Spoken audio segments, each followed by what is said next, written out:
do the same, my brother. No snow bunnies, brother Storm. No bunnies. Yes, sir. I hear you. All right, now. It's Storm Show.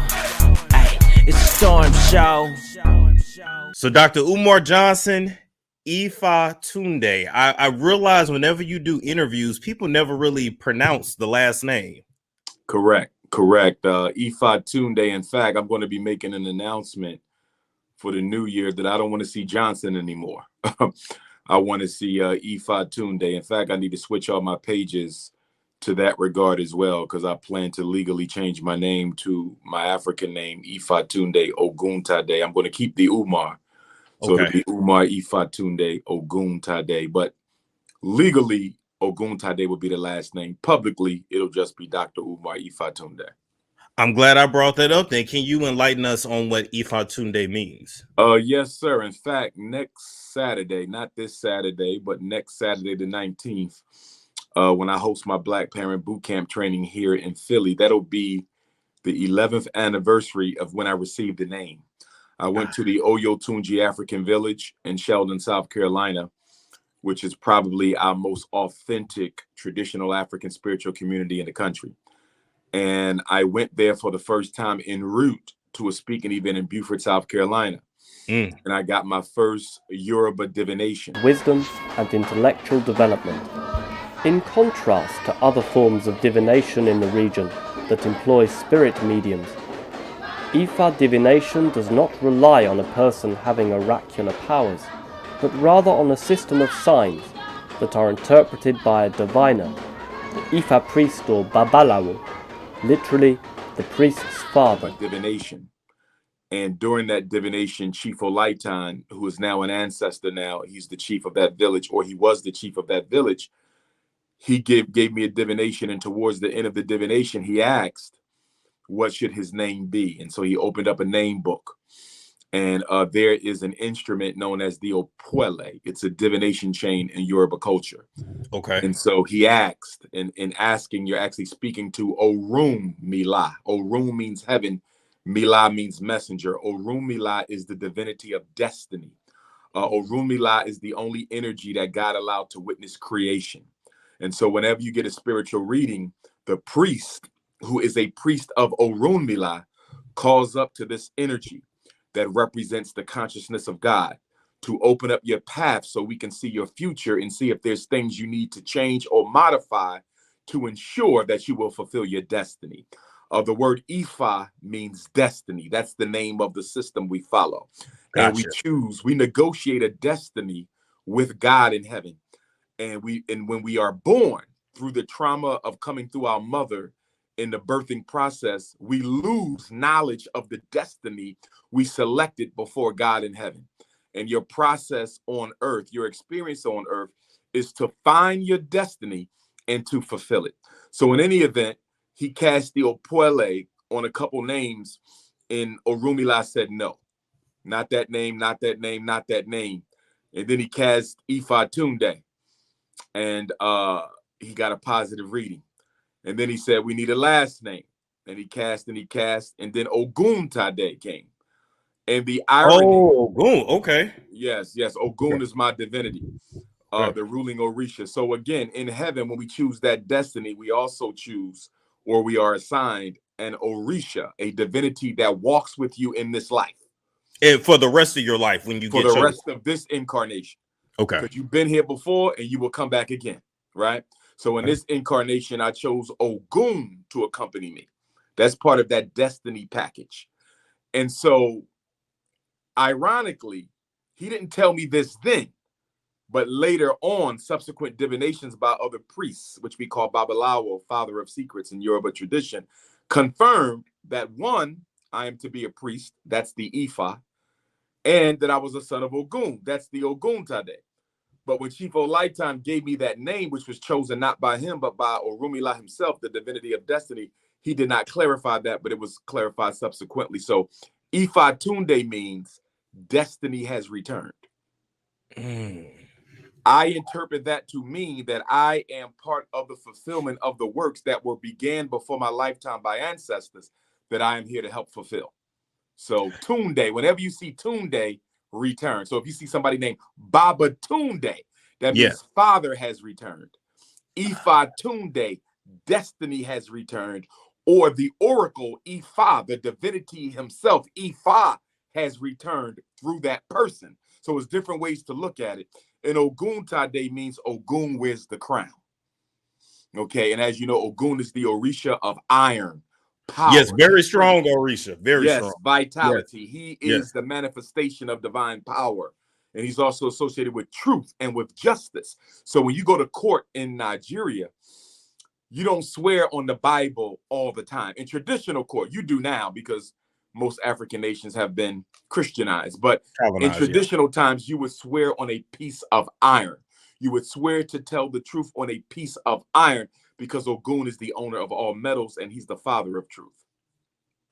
You know what? That is that's a beautiful story behind your name. I'm gonna be honest. I feel like if we as Black Americans would take naming our children that seriously, I also believe that would definitely help to shape their destinies in a more positive way. So now that you are a part of the Yoruba religion, are you having issues like with Black Americans? Because the majority of Black Americans are Christian. So are they kind of like shying away from you in your teachings, or are you having any kind of controversy with that? Not at all. I mean, I'm the most controversial of the Black conscious personalities, but I'm also the most popular. Yes. I'm the most requested Black scholar in the world. I'm the most followed Black scholar in the world. I have more 1 million plus view videos in YouTube than all other personalities put together. I have that more is very true. Yes, I have more credentials than all others put together. I'm the only one with direct blood connection to two of the greatest Black men who ever lived, the Honorable Frederick Douglass and the Honorable Bishop Wayman of the AME Church, who actually was the original supervisor of the Underground Railroad office in Philadelphia that he transferred over to William Still. William Still got the Underground Railroad office from my granduncle, Bishop Wayman.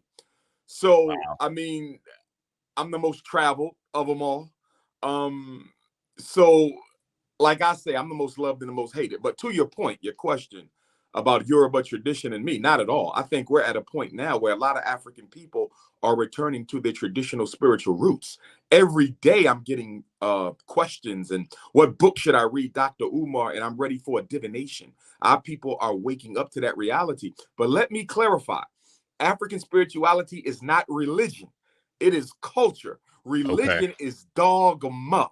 And three of the biggest differences between religion and spirituality, quickly speaking, is religion, especially from a Judeo-Christian Islamic narrative, is totally masculinized. There's no aspect of feminine divinity in the Judeo-Christian Islamic doctrine. It's all God, God, he, God, he. Yeah.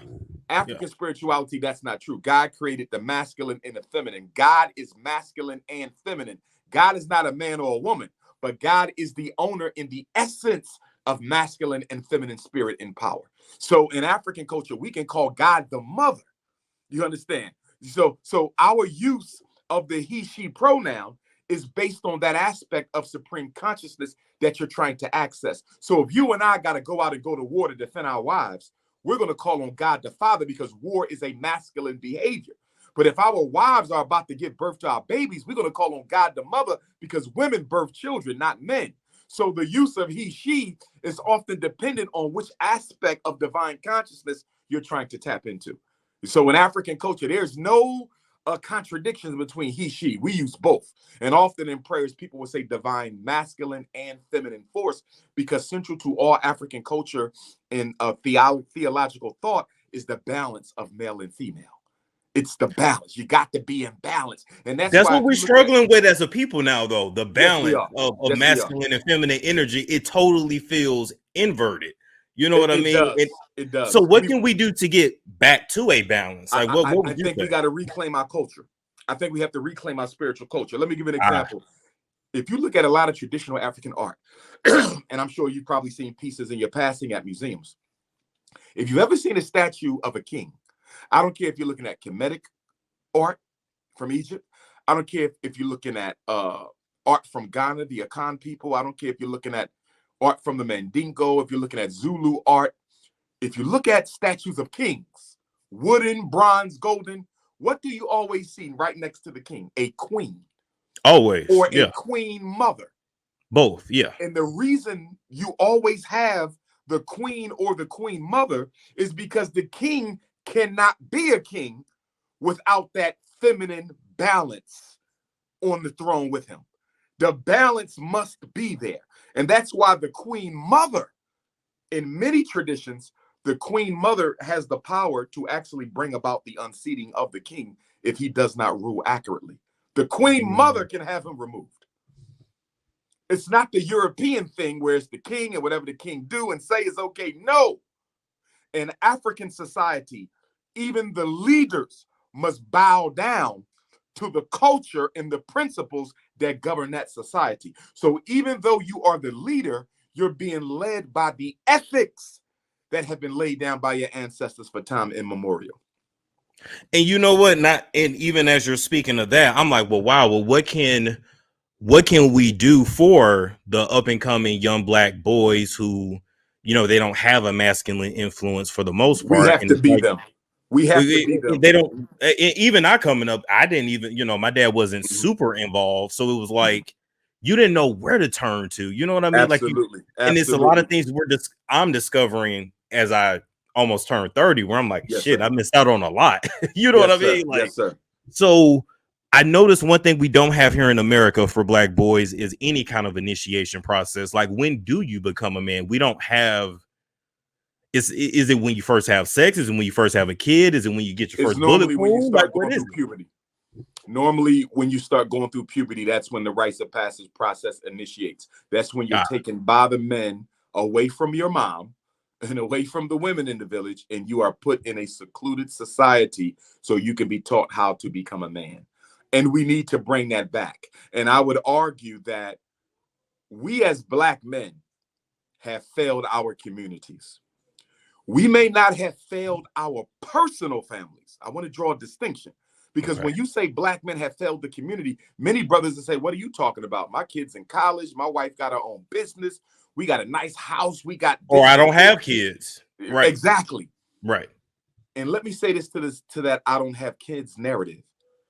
You cannot be African and ever say out of your mouth, male or female, that you do not have children.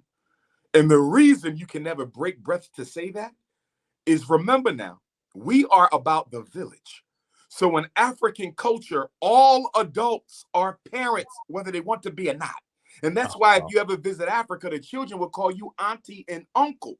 You might not even be related to them, and they will call you auntie and uncle because everybody is family. And if everybody is family, the children belong to everyone. They come through the parents, but they belong to the village. And this is something that we as American Africans have to pick up, my brother, because we are confidential to a fault. And what I mean by that is, if you see a father spanking his son too poorly, you might say, hey, bro, I don't want to get in your business, but that's child abuse. Get the F out my face. This is my child. I do what I want. It's not your child. It's our child. You are more responsible for him than I, but that's my son too. And I have a stake in how you raise him. How can you tell a father that? You know how you can tell a father that? Because if you beat that boy too much, if you emasculate him, he might go over to the LGBTQ. Right? Or you can put so much anger in that boy, that when he dates my daughter, he might kill her. So there's no such thing as your business when it comes to raising children.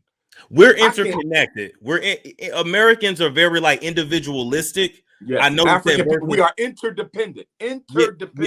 Yeah. And people don't understand. Yes, that's your kid, but we got to deal with him or her in the world. Because the way you raise him, we have to deal with the consequences of it. Yes. The way you raise your children, Brother Storm, the community I'll give you an example. Look at all these brothers out here killing right now. If we go back into their family history, we will see the factors that gave birth to the menace in the society. We will see the factors. And if we were present while those factors were manifesting themselves, and we sat still and did nothing about the dysfunctional way their parents were raising them, we are an accomplice to every person they kill right now. We have to eliminate the notion that my children are my private business. No, your children cannot be your private business, because how you raise them in private will affect the community in public. There's no such thing as my kids. They are our children. Wow. I've never had anybody break it down like that, but I love that you did. Wow. Wow. Yes, okay. Because I'm just thinking, okay, I don't have no kids. I'm free spirited. I'm like, no, sir. Every young man is your son. Every girl is your daughter. And that's why when you see a brother mistreat a young sister, you step in, bruh. You can't do that. Mind your business. This is my girl. That might be your girl, but that is a daughter of this community. And we got rules here, bro. You don't do that. And see, we as black men, Brother Storm, we have to come together and create structure in the village of Black America, brother. There's no structure in the village. We are the only people where you can do what you want to do when you want to do it. Let me give you an example. Right now, the Kyrie Irving thing is all in the news. Kanye West is all in the news, right? Yes. You have Charles Barkley, Shaquille O'Neal. They're probably the most egregious examples of coonism right now in the way that they're attacking and condemning Kyrie. They basically lynched the man before the untouchable community could even get to him. It's ridiculous. It's ridiculous. But check this out. There is no parity or parallel for Shaquille O'Neal and Charles Barkley in the Italian community. There's no parallel for Shaquille O'Neal and Charles Barkley in the Jewish community. There's no parallel for Shaquille and Charles, or even a Candace Owens in the Mexican community or the Native American community. Why doesn't the Native Americans have a Shaq? Somebody who goes out of their way to insult and denigrate their own people. They're not going to do that. The Chinese community have a Charles Barkley. You know why? Those communities have structure, organization, accountability, and responsibility. If you did what Charles and Shaq did in one of them communities, you might not still be breathing. You are not going to go on national television and throw your entire people under the bus to please white folks. You're not going to do that. And my issue with Shaq and Charles Barkley with that is they didn't make so much money. You don't have to do that. Like why? It ain't I about the money, understand it's your job, but you don't. It's not have about to the do money. That. It's about the privilege of participating in white social life. They want access to the upper echelon of white elite society, my brother. They got the money. You're absolutely right. So why do this? Because when they have those private white parties, I want to be there. When they go on that yacht and drink their champagne for New Year's, I want to be there. The problem, Storm, is that these celebrities have fallen in love with access to upper echelon white elite society. LeBron is at a point he can't do without that. Oprah is at a point she don't want to do without that. Charles and Shaq are at a point they can't do without that. It's not about losing their money. It's about losing access to white social life. Gotcha. Because I think LeBron he signed a lifetime deal with Nike, and I think he just signed his son for the same thing. So you're basically owned. So LeBron ain't got no choice but to stay in line. Absolutely. So then that means you're not a boss, then you're just a highly paid employee. You're a high-ranking employee. Yeah.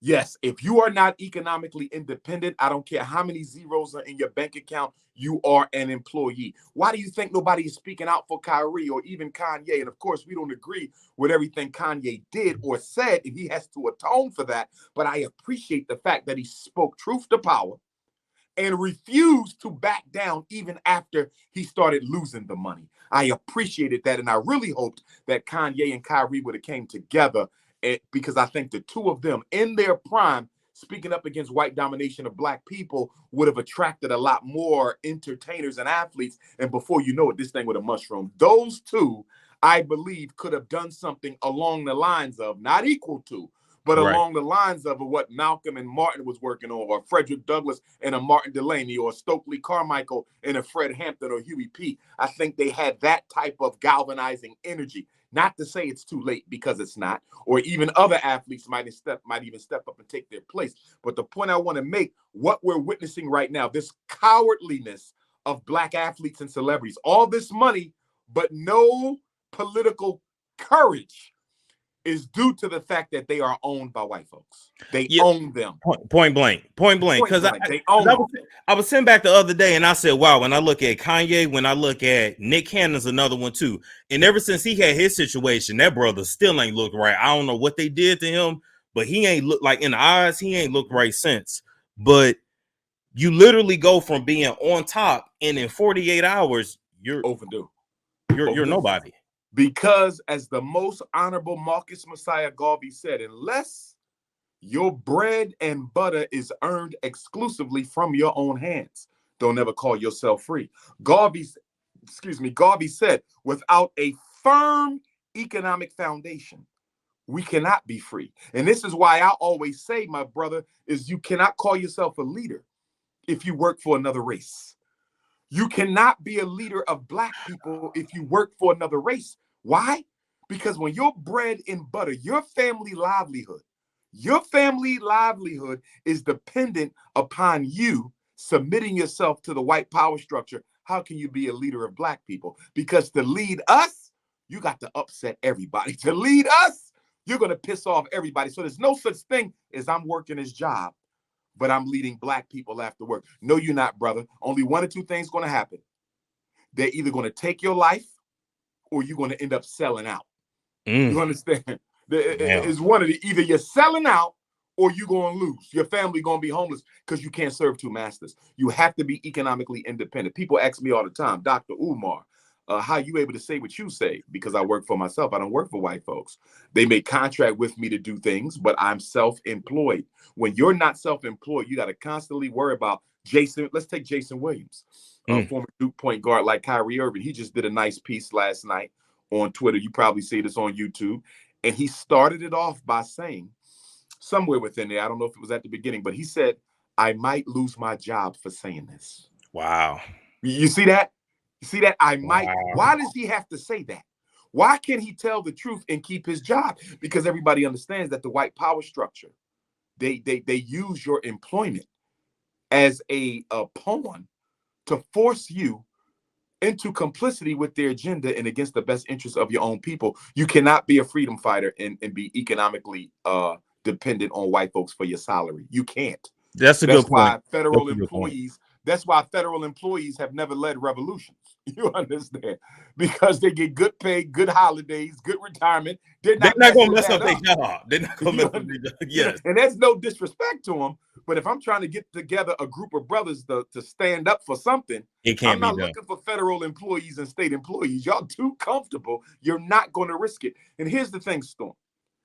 Because we are so psychologically dysfunctional, I'm not going to cancel the federal employee, the state employee, or the local government. I'm not going to cancel you. What I am going to ask you to do is be honest about the level of sacrifice you're willing to commit to the struggle. So if Brother Storm say, listen, Doc, I got a brand new baby girl, man. I'm a post office worker. I work for the mayor. Brother, I care about my people. But I'm going to be honest with you. I'm not sacrificing my job. I'm not going to do it. You feel me? Right. The fact that you was honest, I can respect you, brother, because you didn't come in here acting like you was ready to die on the sword for the people when you know you're not. And because you was honest, I can trust you. And because you was honest, I can still use you. And because you was honest, I can't put you in the circle because you made it clear you ain't about that life. But I can still find a place for you because you were honest. There's 50 shades of black, Brother Storm. 50 shades of commitment. Some people want to die for the people or ready to die for the people. Some people willing to lose their retirement for the people. Some people willing to go to jail for the people. Some people willing to lose their career for the people. As long as we know what where you are, we can still use you. We can use everybody if we know where you are. If you say, I want to help, but I'm not willing to lose nothing, no problem. You're not privy to none of the planning at all because you made it clear. You're not sacrificing nothing, but I can use you to gather information. I can use you to go to the meetings. See, we need everybody to be honest, Brother Storm, about what you're willing to sacrifice so you can get in where you fit in, and we can put you where you can best serve the movement. I like that. I was about to say, damn, no disrespect, but I like that. I like that. So honesty and knowing where you are and where you fit. Yes. So let me ask you this. Speaking of Kanye purposely made a family with a white woman. Yes, and with a white family that is notorious for being nefarious towards every other culture. Yes. They're literal culture vultures. Yes. And so for him to speak on a black family so much, my question to him is, where is yours? Because he can still go on and create a black family. Oh, certainly can. And he better. Because if he marries another white woman, I think at that point I might have lost all respect for him. Because you've done too much talking about your black children, and you don't want your black children around that white man, and you want to, these are your black children, and they are your black children, but you have to show and prove that. And I know I saw a picture of Kanye. I don't know how old it is, but it was recently, and he was on a date with another snow bunny. So Kanye has to get his contradictions under control. But I'm gonna be honest with you, Brother Storm. I don't see Kanye and Kyrie in the same vein. I think Kyrie very much lives his truth. I think Kyrie is very much about the black reality. Okay. Kanye, I don't think so. I think Kanye is doing all of this for Kanye, because you can't tell me you a billionaire and you ain't built the relevant institution for black folks. You ain't attacked the relevant problem for black folks. But I'm going to give him some time to plot his next move, because at the end of the day, he still has to be given credit for the first black billionaire since Michael Jackson to challenge the power structure and call them out on the exploitation of black entertainers, and in particular, the contractual obligations, the economic slavery that they have us under. So I still don't want to throw out the baby with the bathwater, but Kanye is going to have to show me a little bit more before I'm convinced. So can you be pro-black and sleep white? Can you? Absolutely not. And I had this debate with Roland Martin several years ago on the News One channel. I had this debate with DJ Envy. Shout out to him on the Breakfast Club a couple visits ago. You cannot. It is a contradiction. And the reason it's a contradiction, Brother Storm, is because marriage is a social contract and a political contract. When you marry your wife, you commit yourself to her, your mind, body, soul, and bank account. And so when a black man takes from the black community and marries a woman of another community, you are in fact committing what I would call economic treason or financial betrayal, because you're taking from us. We don't have enough resources as it is. We don't have enough resources as it is. How dare you, rest in peace, Kobe Bryant, take your $1 billion estate, give it to a Latino woman, join the ancestors early, and she ain't even thinking about dropping a penny of that money off here in Philadelphia so we can do something for black boys. Marvis Marvelin Hagler, he died, and he survived by his white widow. Same thing. She ain't thinking about dropping a check off in the black community. So although I have nothing against white women, I respect all human beings. There's no hatred in my heart for any race or person, but I have to be about the best interests of my community, and my loyalty has to be to the black woman. And therefore, I cannot condone black men voluntarily turning their back on the black community and our children, not only the women, but and our children. Because when you go to her, you're even saying, I don't even want an all black child. You're saying, I don't even want to help some of the sisters who may already have children raise those boys and girls to adulthood. So for me, there's no way you can lay with someone who benefits from your disadvantages, benefit from the bias practiced against you, benefit from the inequity practiced against you, benefit from the racism practiced against you. You're going to go and lay with a beneficiary of your pain and then still stand up and say, I love black people. You can't serve two masters. Pick a side and stay on it. Dang, Dr. Umar, I said pick a side and stay on it. What about I'm glad you brought that up.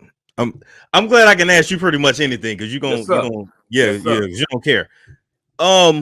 What about for us in the black community, black men and women, both, right? Who maybe grew up in a more of a white environment, white schools, whatever, who feel like their own race really doesn't find them attractive. Because I've heard black girls say this too, especially like the emo girls are into rock and roll, stuff like that. So what do you say to them when they're like, look, black dudes really don't look at me like that, or I ain't got no booty, I don't look like an IG model, so they don't really look at me? What would you say to them? I would say keep looking until you find one. Because one thing we know, one thing for sure, two things for certain, part of our destiny on this planet for most of us is to get married. In African culture, you're not even a man until you're married. You're not even a woman until you're married. Part of you fulfilling your God-given obligations to your particular gender is to get married to the opposite gender. You understand? So if you can't find what you're looking for in one city, go to another. If you can't find what you're looking for in one state, go to another. If you can't find what you're looking for in one country, go to another. If you can't find what you're looking for in North America, go to the Caribbean, go to Africa, go to the Africans living in Europe or Asia or Australia or the South Pacific. We're the largest racial family in the world. 2 billion. It's more of us than the Chinese. It's more of us than the East Indians. We're 2 billion. Self-hating, disorganized. Many of us disidentify from race because of low self-esteem, but it's 2 billion of us. So if I can't find the woman I want in Philly or Pennsylvania or the East Coast or America, there's too many black women are the most numerous human population on the earth. Let's be clear. Black women are the most numerous human population on the earth. So there's no such thing of a black man who says I can't find what I want, nor should there be any such thing as a black woman who says she can't find what she wants. We are all over the planet. You can't go anywhere without seeing us. You know, it's an excuse. You marry white because you wish you were white yourself. Ooh, wow. And the crazy thing is, even when I watch, like, because you know dating shows are so popular now, and it's so many women that are single, and you be like, damn, where the dudes at? Like, where the black men at? I didn't realize it was such a shortage out here. So it's very much of a shortage. But let me clarify though what you said. Sisters have to also be about the mindset of settling down before it's too late. When we see single women, we often say, okay, the brothers ain't stepping up. That is true more often than not. But there is a population of black women, well-educated, well economically maintained, gorgeous, attractive, beautiful, who I think get stung with the narcissistic bug at times, where they feel that they're too good to settle down right now. I'm loving all this energy I'm getting from all these different men. I'm intoxicated with the attention I get from men. And what happens is they waste their 20s enjoying all this different masculine energy they get. They waste their 30s dating and exploring all this different masculine energy they get. They get to their mid to late 40s and then the bell goes off and says, whoa, I'm just about out of childbearing age. I haven't settled down or even thought about it. Not that it's too late, because black don't crack. You be 50 looking like you 35. But many brothers who are looking for something serious, when you find a drop dead gorgeous woman late in her life, and that's not late in her life, I'm going to say in the midlife, and she ain't been married, she ain't never lived with a man, you've been single since college, many brothers are going to look at her with a side eye, because normally what that suggests is you've been out here hoeing around for 2 decades, and you're recognizing the time clock is against you, and now you want to get serious and settle down quickly, and then when a brother doesn't wife you up immediately, you accuse black men of not being serious. It's not black men who are always not serious. It can also sometimes be our women who wait too late to start getting serious and expect us to snatch them up and wife them on the spot after you gave your best years away to men who did not deserve you. Now, let me ask you this. Would you also look at men who had been single throughout their 20s, 30s, and 40s the same way? It goes both ways. But the difference, Brother Storm, and this is not fair to our women, I'll admit that, ladies, it's not fair, but it is the way that it is. This is socially imposed, and to some degree, it's divinely imposed. We can father children forever. And the older a man gets, the more power and status that can accrue to him. So a 60-year-old man can still be attractive to a 30-year-old woman, but a 60-year-old woman is not likely to be attractive to a 30-year-old man. So we have way more time than women do to create families, to have children, and to find a suitable mate. Women, it's not as such. You understand? Once they get beyond a certain age, they're considered to be less desirable. You understand? By society. Especially in a society like America that values youth so much to the exclusion of elderhood, which is a total contradiction from African culture, because we value every stage of life, but elders are treated almost like gods in our culture, because elders are the repository of wisdom and experience, and they're also knocking on the door of rejoining the other ancestors in heaven. So we put our elders on a pedestal, whereas in America, once you get old, they throw you in a home somewhere and leave you there until you die, then have a funeral. So the way that American society treats elderhood and the way African people treat elderhood are like night and day. It bothers me that women will turn 50 and start calling themselves old and undesirable. Or men will say, you know, I'm almost at the end. I'm like, wow, brother, in Africa, you are a youth. In Africa, 60 is young. We regularly have elders in Africa who live beyond 100 years old. Not everybody lives to be 100. But when you visit Africa, brother, you're going to meet people who grandmom is 110, still walking, cleaning, dancing, and everything. Oh no, I'm going to Uganda next year. I can't. Yeah, I got a feeling. I got a feeling I'm not going to want to come back. I'm gonna be like, I'm gonna stay you ain't here. going to want to come back. I can tell you that right now. Not only are you not going to want to come back, if you do come back, you might end up not staying back too long. You know, there's people I know who have relocated to Africa, brother, who if you would have asked me beforehand, I would have told you no way they go to Africa. Not that bourgeois, not that Eurocentric person. And they still over there, brother, owning businesses and doing well. Your money goes so much further on the continent. For example, a lot of African elders retire from America, brother Storm, and they go to Africa and live out their retirement. Because even though your pension might not be so great in the States, when you transfer your American dollar over to African currency, You unfortunately, live like a king. You live like a king, brother. You live live like like a a king. king. And for a lot of black people, we're probably gonna have to do that because inflation in America is just crazy. I feel like America's the next Babylon, to be honest. It is. It's just on the downturn, but and we're going to have to go to earth-based efficient housing. You know, this situation is probably going to force us to create an organic type of a Black Wall Street. And when I say an organic type of a Black Wall Street, I'm not talking about the modern hospital, the modern supermarket, the modern school, the modern bank, the modern distribution and manufacturing center, but an organic Black Wall Street, which means we may have to make the houses from the clay. We may have to grow our own food and eat it ourselves. You understand, where we subsist off the earth the way that our ancestors did prior to the European slave trade. We're going to have to start thinking out of the box and coming up with some community-based solutions. We're the only people, Brother Storm, who do not come up with community-based solutions. Because we don't like each other. We don't like each other. And along with the not liking related to it is we don't want accountability or responsibility for or with one another. See, not only do I not like you, Storm, I don't want you holding me accountable for how I raise my kids. I don't want to have to answer to you for how I'm spending my money. I don't want you questioning why have I not spent any time with any other youth in the community this year. I don't want to be accountable to you because white people told me you ain't shit. White people told me the only people I got to be accountable to is them. And that's why any Black person who has ever been in a managerial position, and I've been for most of my life in leadership positions, I'm sure you have at one time or another, it has often been impossible to manage Black people when you're Black.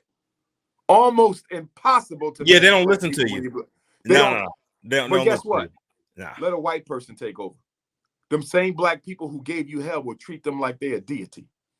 Because we have been conditioned to disrespect anything that looks like ourselves. Competition and domination are really the purposes for why we come together. Competition and domination. Even if you look at our popular culture, you'll notice that the most popular music is the music, gangster rap, or drill music where you're tearing somebody down, talking about killing somebody. The most popular shows are shows where Black people are always in conflict. You don't ever see no popular shows where we are in harmony. Don't nobody want to see Black people in harmony. No. They want to see us in conflict, and we want to see each other in conflict. Reality shows are based on conflict. that is who we are. So if we're not coming together for conflict, competition and domination, we really don't want to be around each other. The only thing we want to do with a black person is outdo them. I dare say reality shows are worse than pornography, in my opinion. Oh, I would totally agree. And I think that the gangster rap, I was on an interview today, and I said that gangster rap has done more to destroy the public image of black men than music, books, pop culture. You could put all that together, and you will still not get the impact on the destruction of the black male image in this country that you get from gangster rappers. And the same thing holds true for black women in reality TV shows. I think the black woman has done more to destroy her public image in the past 10 years than almost anything else you can point to. The white media doesn't even compare to reality shows when it comes to the destruction of a black woman's image, nor does it compare to gangster rap when it comes to the destruction of the black male's image. And I also say this, if black men were who we needed to be, I'm not sure gangster rap ever evolves out from hip hop. If black men were involved with black boys the way we should, if we was in charge of the community like we had been in the past, if we were there to nurture and mentor and guide these young men, gangster rap never even evolves. The gangster rap grew out of the single black mother-led household that was devoid of the black male presence. And even if the boy's father was in jail or in the cemetery, once again, it takes a village. Black men should be stepping up and helping these black women raise these boys on our own. I don't blame any black woman for her son going to jail. I don't blame any black woman for her son dying prematurely or being out on the street selling dope. Mm-hmm. Black boys need black men. And every time you see a brother doing the wrong thing, all black men should be held accountable for it. It's a big part of it, Brother Storm, but let me go to a more fundamental issue with black male-female relationships. You have to put them in context of a dysfunctional black community.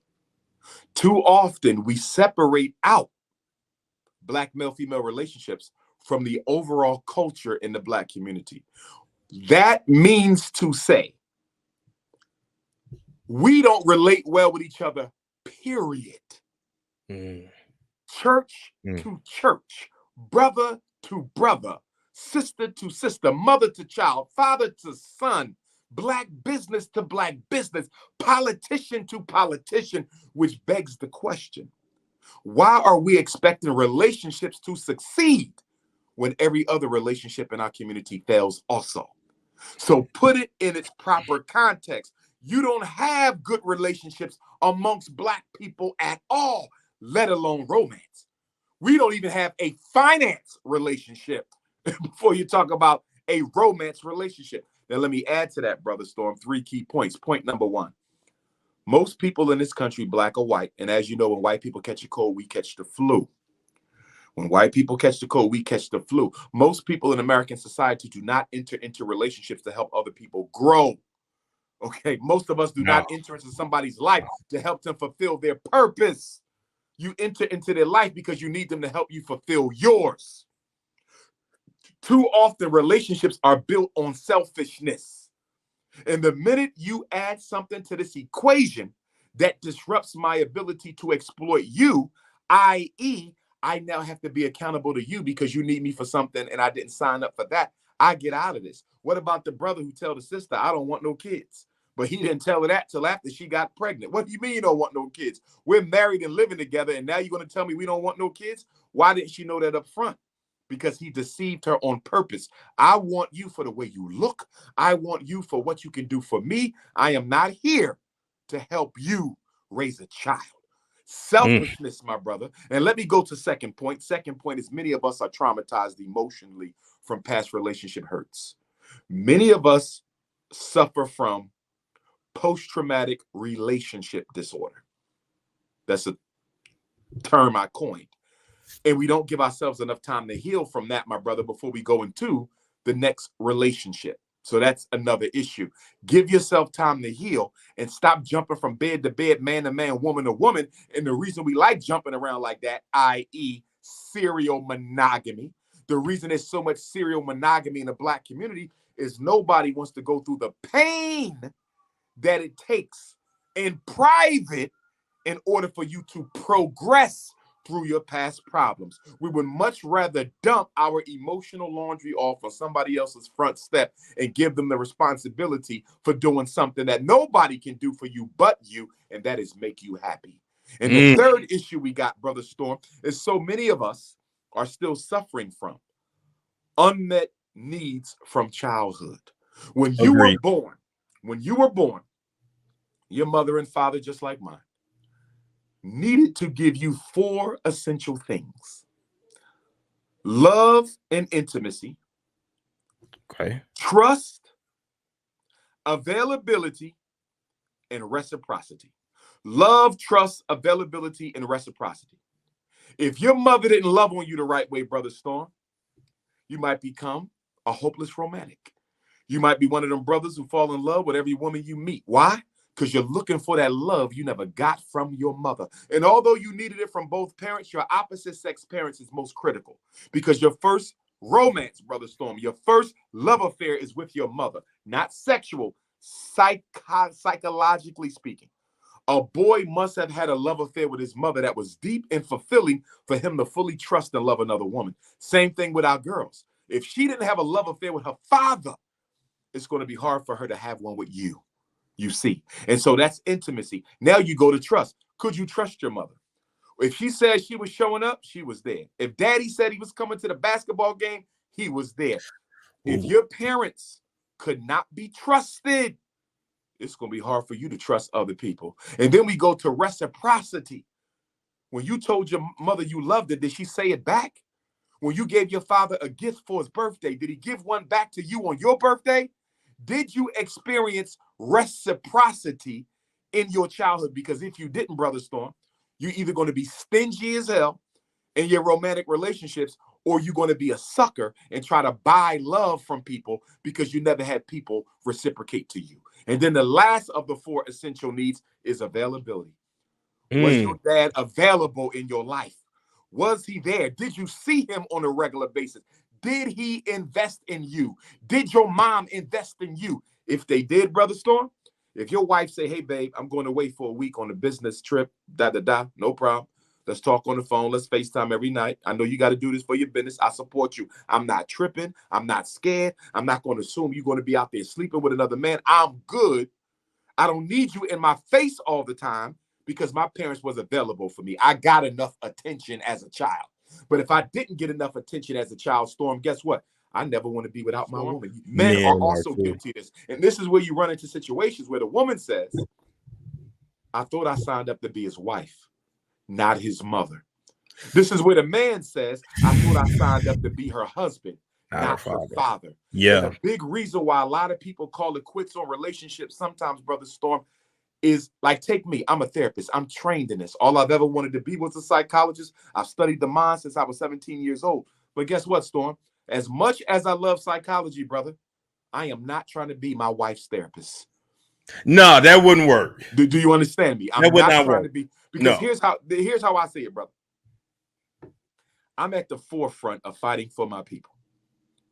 When I come home from dealing with my people, when I come home from the Frederick Douglass Marcus Garvey Academy, yes, I will be there to support my wife. But if I got to come home and do therapy on her, if I got to help her bandage her psychological and emotional scars from childhood, she's going to drain me, brother. So I'm getting drained in the community. I'm getting drained at home. Where do I go to get replenished? And you wouldn't have it wouldn't work. It wouldn't work. Exactly. And this is why, Brother Storm, if you look at a lot of leaders, activists, and revolutionaries across race, but of course we're looking at our own, their spouses were almost always, in most cases, stay-at-home wives. You know why? Because in order for them to be an effective spouse for him, they had to be at home, keeping that home what it needed to be. So when he came home, he could refresh and replenish. And that's why when you do the work of the people, women have to be, see, women are drawn to the orator. They're drawn to the charismatic. They're drawn to, but guess what? Do you have the type of personality that can hold him down? Because if you just want to be his woman for attention, you just want to be his woman for status and fame, you're going to bleed that brother dry, or that brother going to bleed that sister dry. We have to be able to renew each other. And a healthy relationship is where the man renews the woman and a woman renews the man. If you ain't getting that energy back that you put into a relationship, you know who you dating, brother? You're dating a spiritual vampire. A spiritual vampire is a unhealthy Negro who goes around, male or female, sucking people's emotional life out of them and giving them nothing in return. If you are in a one-sided relationship, your partner 9 times out of 10 is a spiritual vampire, and you need to move on before they suck your ass dry and you die. So let me ask you this. Let me ask you this. I'll interject myself in here a little bit because I know the audience likes that. So what would you say about somebody like me? I've been told I'm cold when it comes to people. Not necessarily standoffish, but just cold, so to speak. So I was raised a little weird to be like independent. You live on your own. You focus on yourself. You don't want to get married. You don't. And having kids ain't all that what it's cracked up to be.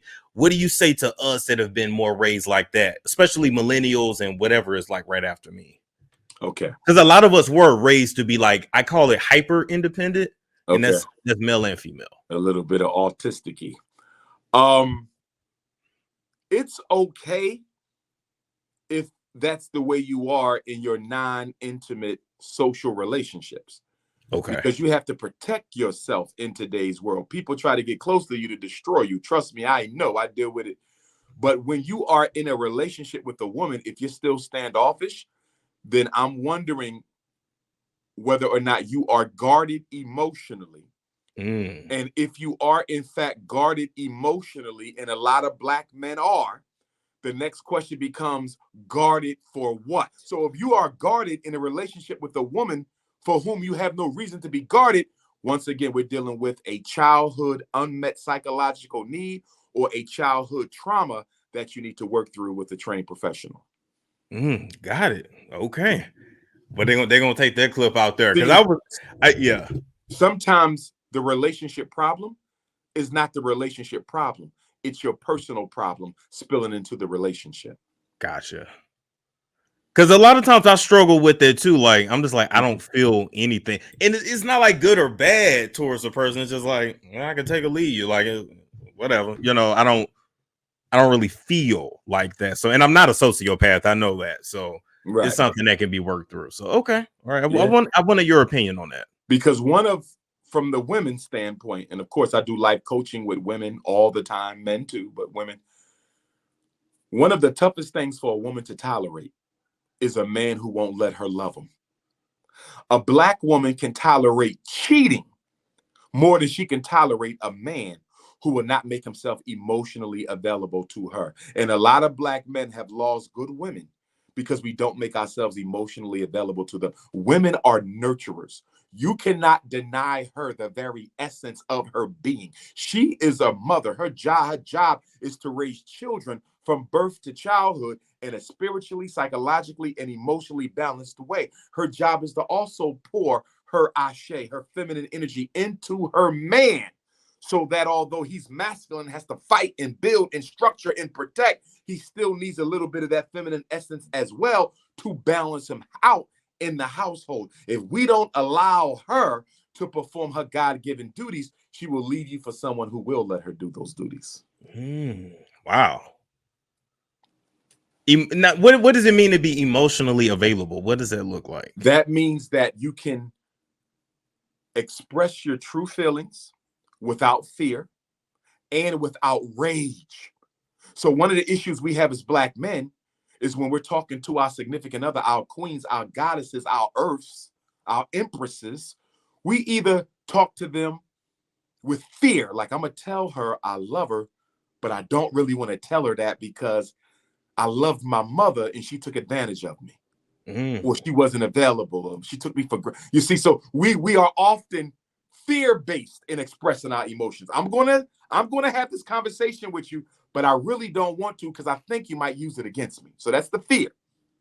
And then you have the rage, where I'm gonna tell you I love you, but I'm gonna curse you out in the process because I don't think you deserve my love.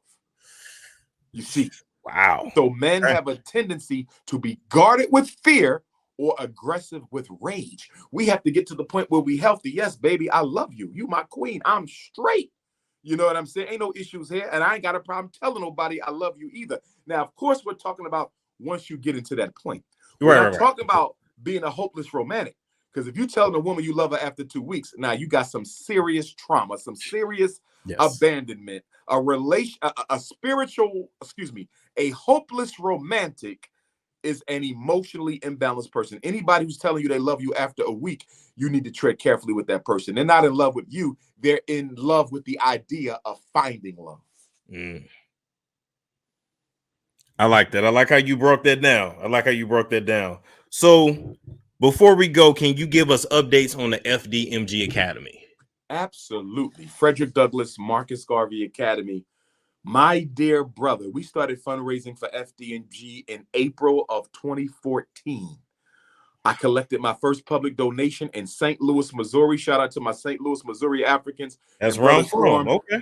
Oh, get out of here. It's your hometown. Yes, sir. They got it started.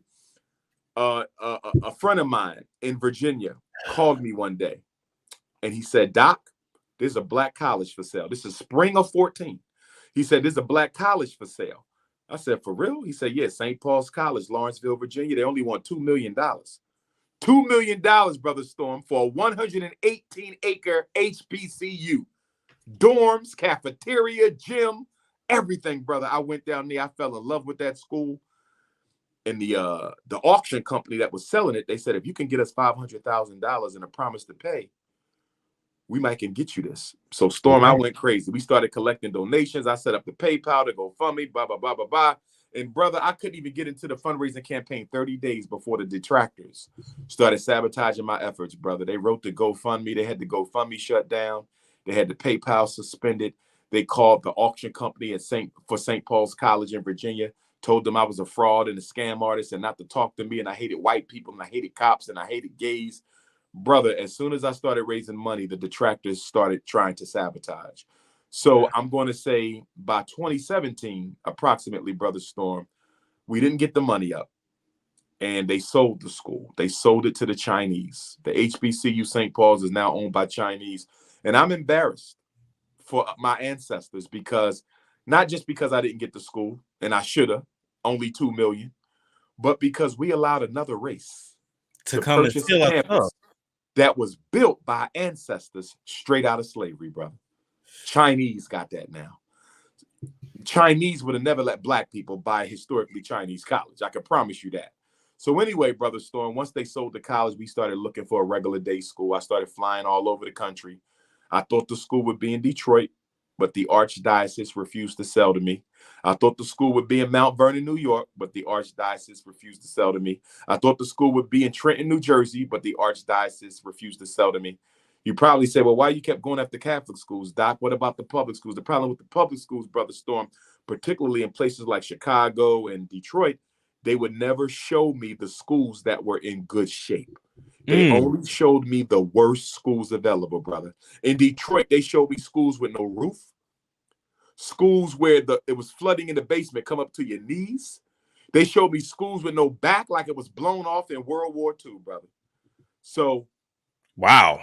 Finally, in 2017, I'll never forget this, brother. And I'm giving you this because this is the backstory. 2017, I'm about to go to Nat Turner Land, where I will be Friday, God willing.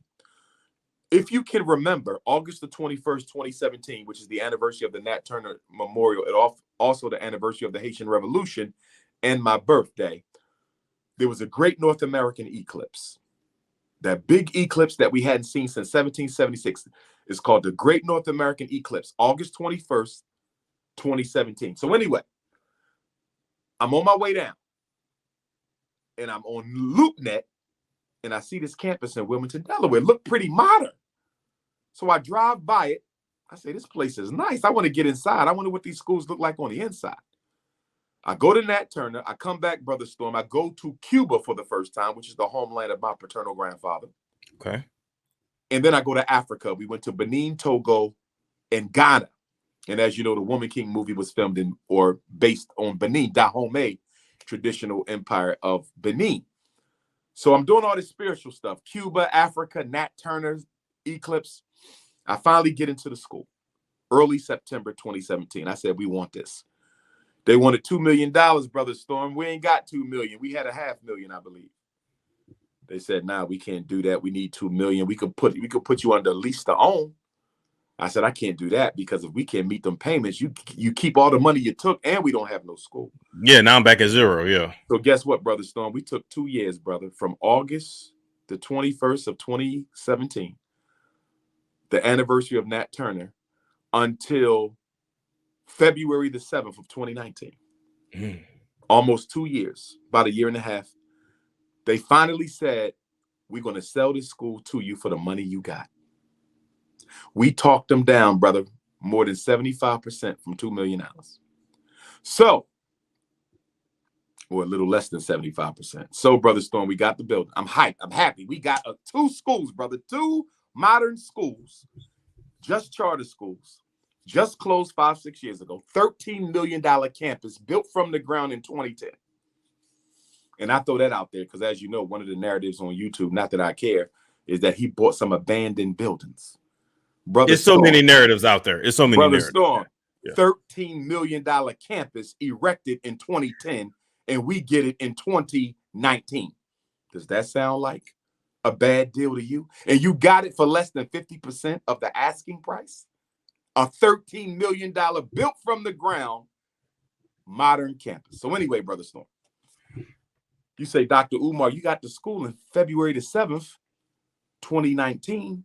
It's almost February the 7th, 2022. Why y'all not up and running yet? And I'm going to tell you why, brother. It ain't the donors. It ain't the money. It's black contractors. We were robbed. We were scammed. We were abandoned. And we were done dirty by black contractor after black contractor after black contractor. Why, Brother Storm? Because I wanted to keep the donors' money in the black community. I didn't want to give y'all donations to another people. I wanted my people to help us get this school ready. So they took the money and just never renovated or just ran Never off? finished their work. Most of them never finished their work. Got started, never finished their work. Now I know you don't give contractors too much money up front, not black ones, because they may never finish your work. Wow. So let me fast forward to the festival we just had, the second annual festival, September the 10th of 2022, which was a full moon or a new moon in Libra, I believe. Why is that significant? Remember I told you we're all born with an Orisha, a divinity that walks with us in this life? Yes. Institutions also have guardian Orishas. I had a divination done on the school years ago when we first bought it. And it was confirmed that Oshun, the divinity of abundance and love, is the ruling guardian Orisha of our campus, which makes sense because her colors are gold and honey, and that's the colors of the campus. And her element is the water of rivers and lakes. And Wilmington, Delaware is situated between 2 rivers. So I wasn't shocked to find that out, that we had a female deity for a boy campus. Balance. So anyway, we had that full moon on the day of the festival, Brother Storm. And I said to myself, what's the likelihood we get a full moon from Goddess Oshun on the day of the fest? The day before the fest, our HVAC got put in place. That was a good omen, brother. The first time in 3 years the HVAC finally gets put up. Let me tell you a story when I talk about these black contractors. And I know all black contractors are not bad. I know there's good ones. I just ain't found them. But hear me. I waited for 3 years for black men promising me, Brother Storm. Promising me. They never got that HVAC up. I met the white man, Storm, 7 days later, the HVAC was up. Did you hear what I just said? I'm going to say it one more time. I waited 3 years for black HVAC techs to put my HVAC up on the school and the gym. 3 years, Storm. 3 years. I met the white man. He had it up 7 days later. Wow. Let me go a little bit further. We have a white electrician. We have white plumbers. We have white HVAC techs. We have made more progress on the school from September 10th to November the 10th. Hear me, brother. Today is the 9th, I believe. Tomorrow's the 10th.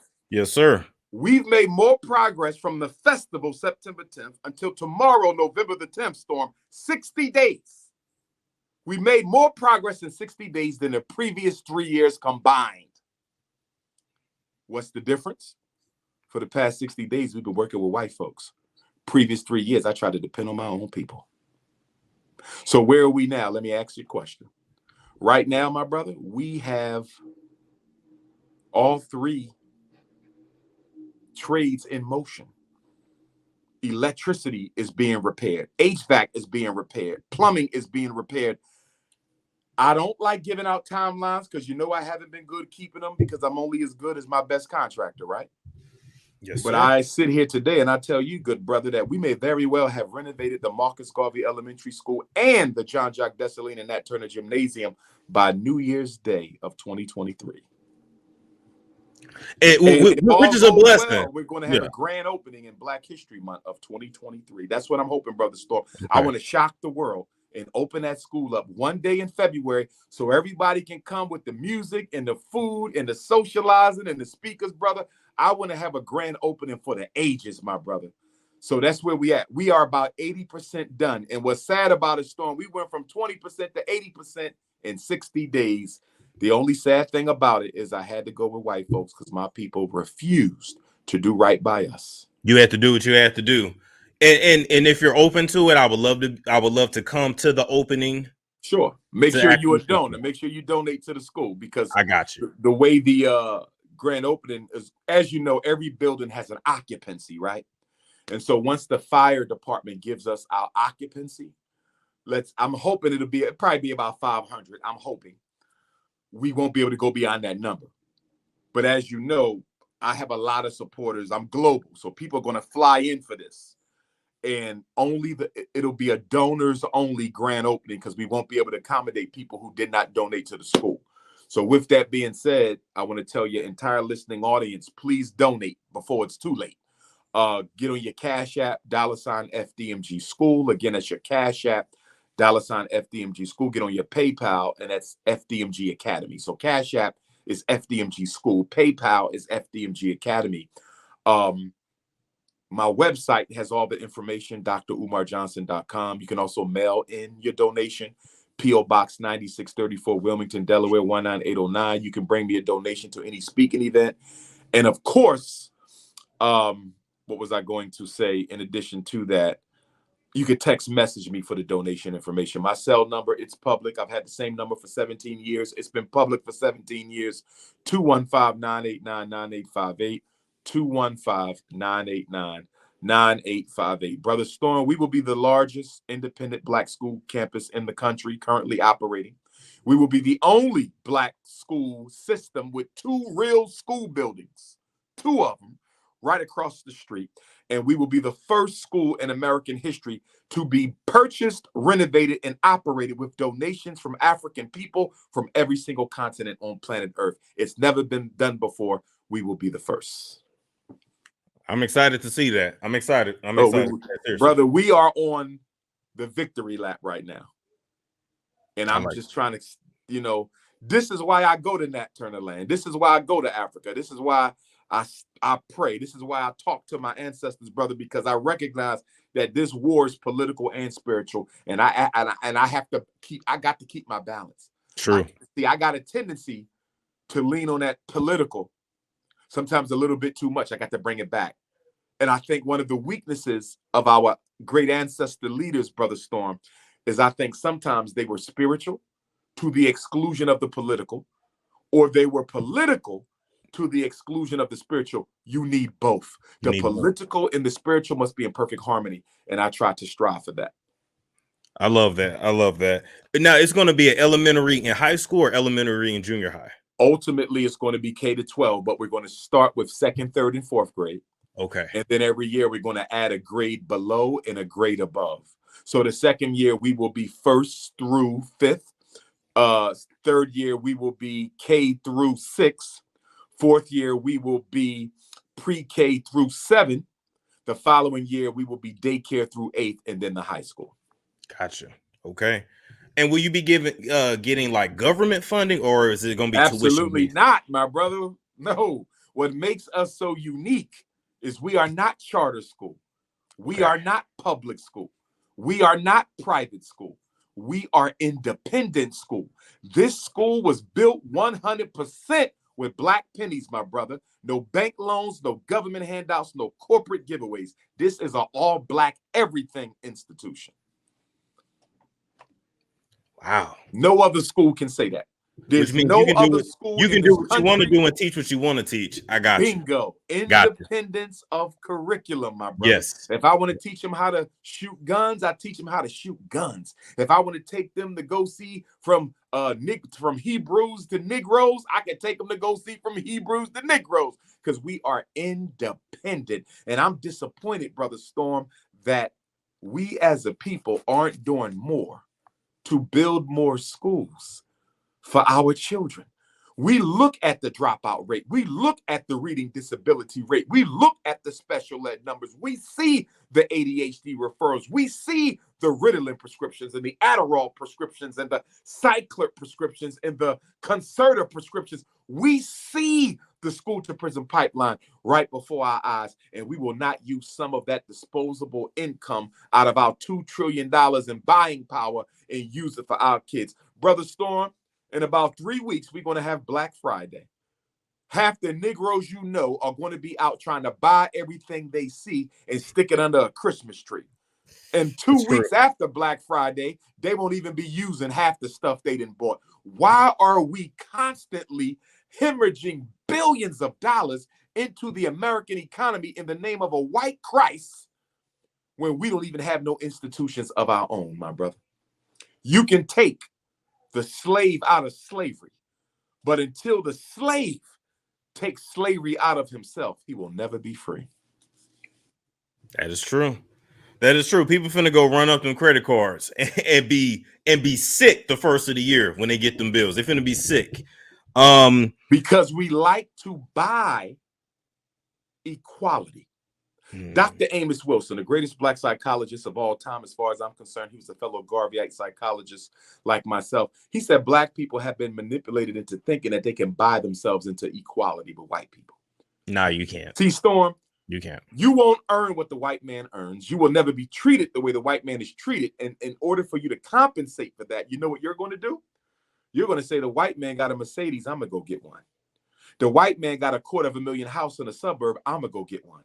The white man got a white woman, I'm going to go get one. And so what we do, as you've heard me say before, when people don't experience true freedom and equality, they like to surround themselves with the symbols of freedom and equality. And in so doing, try to practice a self-hypnosis that makes them feel like they're equal with their oppressor because they own the same things that the oppressor owns. And that's why we are so in love with shopping, Brother Storm, because shopping makes us feel like Americans. Truth. And the crazy thing is, we'll spend our money on stuff that we do not need, but then when it comes to like essential things, be like, I don't want to put money in that. I don't want to do that. I don't want to do that. But it's like, but you got a new iPhone every year. Yeah. Oh, there was a buying report that came out on black people last year. And they said black people are unique amongst American shoppers because we're the only people who buy, not because we need it, but we buy because it makes us feel better and it makes us look better. Mm-hmm. We don't shop for necessity. We shop for appearances. That is Shopping is a form of oppression therapy for Negroes. Oppression therapy. I'm oppressed and I want to feel better. Let me go buy some shit that white people like to use. And still gonna be treated like a nigga, even if you got treated like that. What you should be doing is using that money for your liberation, which, by the way, Brother Storm, is the biggest reason why we haven't made more progress since the death of Dr. King. Black people will not use their money as a weapon for their liberation. We won't weaponize our income. We refuse to weaponize our disposable dollars. We're the only people in the country who will not weaponize their money to further their political interests. Yesterday, we voted. Everybody voted. Guess what, Brother Storm?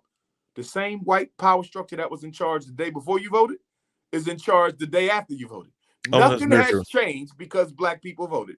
True. Okay? And nothing's going to change because black people voted. But the reason voting is so important to black people has nothing to do with our ancestors fighting for the vote, because our ancestors also fought for independent communities, and we're not building none. So don't blame the ancestors. The reason black people love to vote so much, Brother Storm, is because we're not interested in doing anything else to change our situation. I voted. I'm good. I ain't responsible. Don't ask me to do nothing else. Gotcha. Bingo. That's the Negro pledge right there. So what's your thoughts on reparations then? Because now I totally support reparations. Reparations is a Pan-African undertaking. It was the Pan-Africanists who gave birth to the reparation struggle. That comes from us. I support reparations, but I take issues with the manner in which it is being articulated and discussed right now. I'll give you a couple quick points. Number one, as you know, Brother Storm, whenever you negotiate, you always negotiate with power. If you come to the table to buy something and you're coming without power, you're going to be taken advantage of. You need to know. You go to the car lot. You're going to buy you a new car. You better know about that car that they're trying to sell you before they sell it to you. You understand me? Because if you ain't got your information together, you're going to end up paying more for that car than what you should have been paying for that car. And guess what else, Brother Storm? You're not going to tell the car dealer that your car just broke down on you. Because if you tell that car dealer that your car just broke down, he know he can get you to buy anything because you don't want to be on foot. You desperate. My problem with the reparations issue is, number one, we're coming to the U.S. government thirsty and disorganized. I keep hearing Negroes talk about, I want some money. I want some money. I want a cash payout. I want a cash payout. Brother Storm, if the U.S. government is led to believe that 21st century American Negroes just want some money in their pocket, they're going to give you your reparations. And it won't be a damn thing anywhere near what you should have got because you was too thirsty coming to that negotiating table. Do you feel me, my brother? We have to stop pushing cash payout. The American dollar has no mineral value. Why do you want American money? We should not be looking for money. And even if you want to put cash on the list, I'm not against it, Brother Storm, but it shouldn't be in your top 10. Number one. So what does it look like for you? What would you say? Number one, I hear very little conversation about the cost, the psychological cost of the Ma'afa, the great tragedy, slavery. Do you realize they owe us more for the psychological damage than they do for 243 years of unpaid labor? Do you realize that, my brother? They owe you more for the psychological damages than they could ever owe the ancestors for unpaid labor. So while we keep focusing on the unpaid labor and not the psychological damage, every time you see a black woman with blonde hair, you're dealing with post-traumatic slavery disease. Every time you see a black man with a non-African woman, you're dealing with post-traumatic slavery disease. Every time you hear about a black boy murdering another black boy, you're dealing with post-traumatic slavery disease. We are not paying attention, enough attention, brother, to the psychological cost of the Ma'afa. That's a criticism. Another criticism, the reparation struggle needs to be universalized. It needs to be globalized. And what I mean by that, all different reparation struggles should be brought under the same umbrella. Personally, as a Pan-Africanist, it should be one fight. They took Africans from Africa. Some of you went to the Caribbean. Some of you went to South America. Some of you went to Central America. Some of you went to Europe. Some of you went to the North American. But we all came from Africa. It should be one organized fight. But even if it can't be that, Brother Storm, because our tribal commitments are too great for us to work together as a race family, at least coordinate so we do not contradict. Let me say it again. At least coordinate your different reparation struggles, Brother Storm, so we don't contradict. Let me give you an example. There's 50 million Africans in America, Brother Storm. They don't like to be called Africans, though. I know, but stay with me. There's 50 million Africans in America. There's 50 million Africans in the Caribbean across all islands. They are 50 million. We are 50 million. So let me ask you a question. They might be 30 million. I got to double check, but they're between 30 to 50 million in the Caribbean. We're definitely 50. What if Black America asks for more money than our Caribbean brothers and sisters, and we have the same amount of people. Oh. But we were enslaved in the Caribbean longer than we were in the States. Do you know what that means? That means the government is going to highlight this contradiction. How are blacks in America asking for more money than blacks in the Caribbean when they're the same amounts and we enslave them longer? You see what's going on here? Not on the same page. Brother Storm, get on the same page. Even if you don't unite the various reparation arguments, get on the same. Could you imagine? What if we asked for more money than Black Africa? Brother Storm, what if Brother Storm, Yeah. there's 1.5 billion Africans on the continent. 1.5, we're only 50. Could you imagine if Black America asked for more than Africa? Be crazy. Do you see how they can use divide and conquer, separate and rule to play? Well, we can't even figure out what we want to be called, to be fair. And then I'm gonna go deeper than that. Yeah. There is no identified leadership. Everybody out front is self-selected. We haven't voted or negotiated on who we want to represent us. It's all opportunistic. And it shouldn't be an entertainer. And it should not be an entertainer. It should not. Okay? It should not be an entertainer. And in addition to that, Brother Storm, let me give you 3 things that should be on that list that I don't hear nobody talking about. 1, reclamation of all lands stolen from Black people in America from the end of slavery to the murder of Malcolm X, 100 years. Do you realize we lost tens of thousands of acres because of bullying, threats of death? You probably got land in your family that you don't even know is in your family because somebody forced your family off of it 75 years ago. Down in Mississippi, probably. Absolutely. So we got to get the land back. That's especially now. Why? Because what's one of the top 5 problems of Black folks? Gentrification and homelessness. Gentrification and homelessness. So how are we going to talk about reparations and we're not talking about reclamation of our ancestors' acres, and we dealing with a crisis of Black gentrification and homelessness? Nobody's talking about it. Number 2, Brother Storm, ownership of all Black music. Ownership. Michael Jackson's catalog, I want it back. Sam Cooke's catalog, I want it back. Whitney Houston's catalog, I want it back. The artist known as Prince, I want it back. White people cannot own Black people's music. That's a settlement for me. Wow. We own the publishing, the recording, the distribution, the marketing, and the performing of all Black music. Why is that important, Brother Storm? What is America's second largest export? Entertainment. Entertainment. And we dominate that. What is the world's most influential form of music right now? Hip hop. You mean to tell me the number 1 music on the planet is hip hop, Black music, and we don't control or own it? Brother Storm, if we own the music, we could build a Black Wall Street in every Black community, my brother. We could build a Black Wall Street in every Black community if we owned the music. Number 3, 60% of us are located in 10 states. All 10 states are seaboarding states except Illinois. California is a seaboarding state. Maryland is a seaboarding state. Virginia is a seaboarding state. North Carolina, Florida, I believe Mississippi is on that list. The top 10 states, Brother Storm, they're all seaboarding. We should own the major port in all 10 states. We get paid on everything coming in. We get paid on everything going out. Let me go to the next one. America has about 10 natural resources that she sells to the world, brother. Gas, oil, gold, spring water. Guess what we get? 25%. 25% of all income from America's natural resources.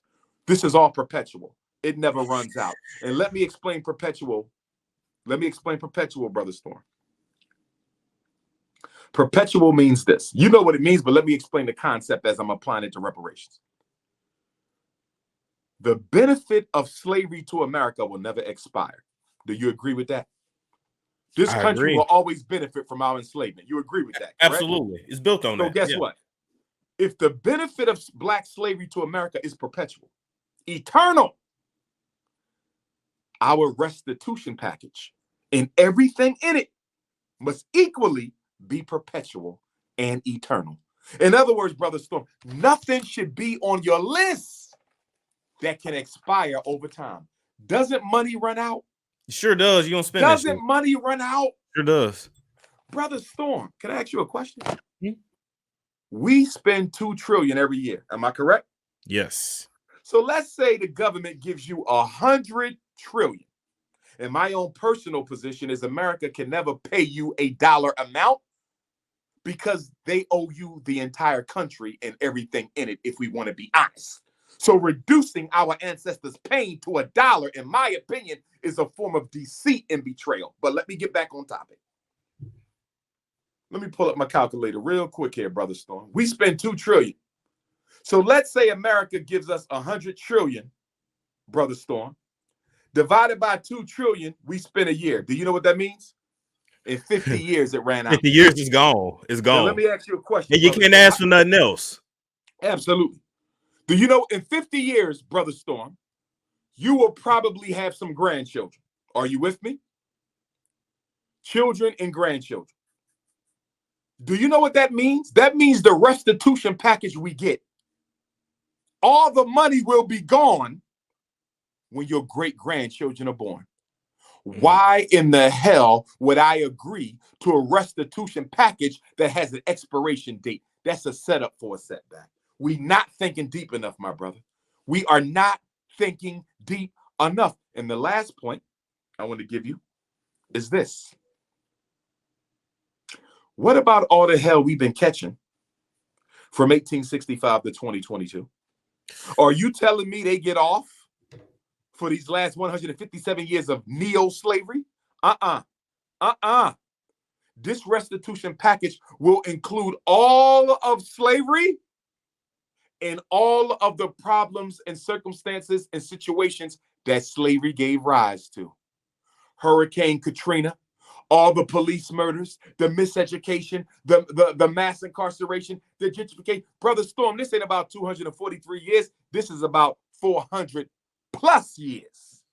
I don't think we're thinking deep enough. I don't think we're conceptualizing this well enough. We need to organize a team. We need to elect the leaders, and we need to get our research on. And we must coordinate, even if we don't collaborate. We must coordinate, even if we don't collaborate with other reparation struggles across the country, or else we will all be found to be in contradiction of each other's claims and statistics, and the white man will write us all off. Organize or die. Organize or die. Organize or die. Lastly, before we go, I promise I just really did want to ask you this. You're good. Your thoughts on the LGBTQIA2+ community. Okay. I remembered all the letters. Okay. I got you. First of all, I love all black people. That's number one. Gay, straight, bi, whatever you is, you still brother, you still sister.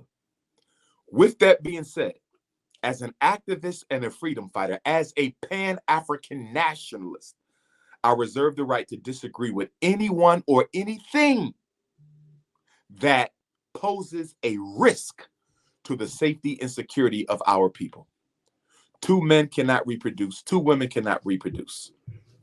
Families are made between heterosexuals, not bisexuals. In our tradition, what white people want to do is their business. We cannot allow cultural imperialism to dictate the way we create community. Let me say that one more time. We cannot allow cultural imperialism to dictate the way that we build community. So I hate nobody. Let's be clear. But I cannot agree with your lifestyle. Brother Storm, what is the biggest problem facing black women? They can't find a man. Yeah, they feel they can't, and they feel they can't find a masculine man either. So help me understand this. Only 1 out of every 4 black women gets married. 1 out of 4, Brother Storm. 1 out of 4. If we allow our boys to become homosexual, what happens to that 1 out of 4? Does it now not become 1 out of 8? 1 out of 16? Yes. 1 out of 32? 1 out of 64? 1 out of 108? If you don't stop the hemorrhage, you automatically exterminate the traditional black family. But what about the people that say they were born that way? I wanted to ask you that. Let's deal with that. I'm a psychologist. I'm a therapist. I was born homosexual. Jeffrey Dahmer said he was born to murder. Does it make it okay? Let me go a step further. Oh. Let me go a step further. Just because you were born with a certain pathology doesn't mean the community should accept or embrace it. Community is about looking at what is best for the people, not what's best for you. Brother Storm, because we don't function as a community, we're the only people whose individual desire is more important than the best interest of the community. Have you ever seen a European Jew say, I know what I'm doing doesn't benefit the community? I know that. I understand, but I don't give a damn, and I'm going to do it anyway. Have you ever seen a Chinese person say, I know what I'm doing doesn't benefit the community, but I'm going to do it anyway? Only in Black America can you be doing something that clearly violates the best interest of your people and still be allowed to do it. Good brother, when we organize the community, I don't care what you think you were born or what you think you were not born. At the end of the day, in this community, you do not engage in any behavior that risks the safety, security, or survival of our people. God put you here to procreate. You have a penis, it fits perfectly in a vagina. That is how you get life. The Christian cross, which comes from this symbol right here, the Egyptian Ankh, Brother Storm. Do you know what this is? That's the feminine at the top and the masculine phallus at the bottom. That is a penis entering a vagina. Yeah. The cross and the Ankh is a penis entering a vagina because that's how you get life. This is eternal life. The penis and the vagina are eternal life. And if I claim to be spiritual, if I claim to be against God, how can I violate the sanctity of this sacred symbol? Life is man and woman. It's the only thing it's ever been, and it's the only thing it ever shall be. Black power. So I would assume you wouldn't agree with how the Wade family is raising like Zaya Wade. I would assume you wouldn't agree with that. Brother, that's deeper than homosexuality. That's child abuse. Brother, let me tell you what's interesting about this whole child sexual liberation movement. Do you know I specialize in child psychology, right? That's my specialty. We were taught in graduate school and undergrad that children don't know who they are. And most people won't really come to a firm identity until they're almost 30 years old. So if you don't really come to know who you are until you're almost 30, Brother Storm, how in the hell does a prepubescent 8, 9, 10, 11, or 12-year-old can tell you emphatically at 8, 9, 10, 11, and 12 that I want to be a woman and identify as a female for the rest of my life, and I want sexual surgery right now at 11 years old? Brother Storm, if psychology teaches that children don't know who they are yet, the self-concept, the identity isn't formed until you're late in your 20s. Some people still don't know who they are in their 30s and 40s, brother. We're going to let a 12-year-old child tell you, not only do I want to live the rest of my life as a boy or a girl, I want sex surgery, permanent, irreversible sexual surgery right now, and I'm not even in puberty yet. Storm, that is child abuse, my brother. Wow. They have violated the very laws of child development that they practice and preach. How you violate the very principles you teach psychology majors in the university? How do you violate that so you can push genocide through sexual confusion? I think a lot of people feel like, well, what was Dwayne supposed to do? Like not support his child, just... No, he's not supposed. You never support dysfunction in your babies. You never support dysfunction in your babies. The job of a parent is to educate and raise your child. You sit him down and you explain why God made you a man, Zaire. Let me tell you what a black man is. Let me make sure you understand who you are. Let me make sure you firmly accept your God-given responsibility to our culture. Don't beat them up. Don't beat them up. Motivate, invigorate, and educate your son. That's what you're supposed to do. Dwayne Wade, no disrespect. Dwayne Wade, Gabrielle Union, and that boy are being used by the power structure as a propaganda weapon to seduce other Black children into following that same pathway. Okay. Wow. This is white power structure, brother. This is extermination through sexual confusion. And let me give you this, Brother Storm. About 16 years ago, I used to do a lecture series at the African American Museum in Philadelphia. I prophesied 16 years ago that they will teach homosexuality in the schools. I was told that I was an alarmist. I was told that I was an exaggerator and a fabricator. Here we are, brother, 16 years later. Exactly what I said in that museum has come to pass. But I want to go a little bit further with you, brother. Oh, I think I know where you're going. Check this. The goal was never to be gay. Hear me? The goal was not to homosexualize our children, Brother Storm. The goal was to transgenderize the children. Why do I say that? What did Joe Biden say 1 year before he was elected? He tweeted out, transgender equality will be the civil rights issue of the millennium. Not police brutality, not miseducation, not mass incarceration. You understand me? He said transgender rights is the millennium civil rights issue, brother. Black people still put him in office. But getting to my point, why do they want to transgenderize? What's wrong with just homosexualizing? You already homosexualized the Black boys through Barack Obama. Why do you have to transgenderize them now? You know why? A gay boy can still reproduce. A lesbian princess can still reproduce. Storm, you don't automatically cut the Black birth rate because you homosexualized and lesbianized the children. Or are you going to reduce it because you homosexualized and lesbianized? Somewhat. Of course. But are you sure they're never going to go back to being who God made them? Or are you sure they're not going to become bisexual and still have kids even though they're gay? No. So guess what the logical next step is? The logical next step is to transgenderize them and then have them perform surgery so they can never go back to reproducing again. Brother, this is extermination. I didn't even think that was legal. Is that legal though to do that on a child? Just passed the law. California just passed the law. Because I thought you had to be like 21. That's what I thought. No, sir. In California, I think you got to be 13, I think. A 13-year-old, you got to check the age, but it's children. You can get sex surgery in California as a child. Wow. And other states are coming along too. Okay, let me. And I don't like the Republicans, Brother Storm. I don't like the Republicans. I don't like the Democrats either. But I'm going to tell you one thing I can appreciate.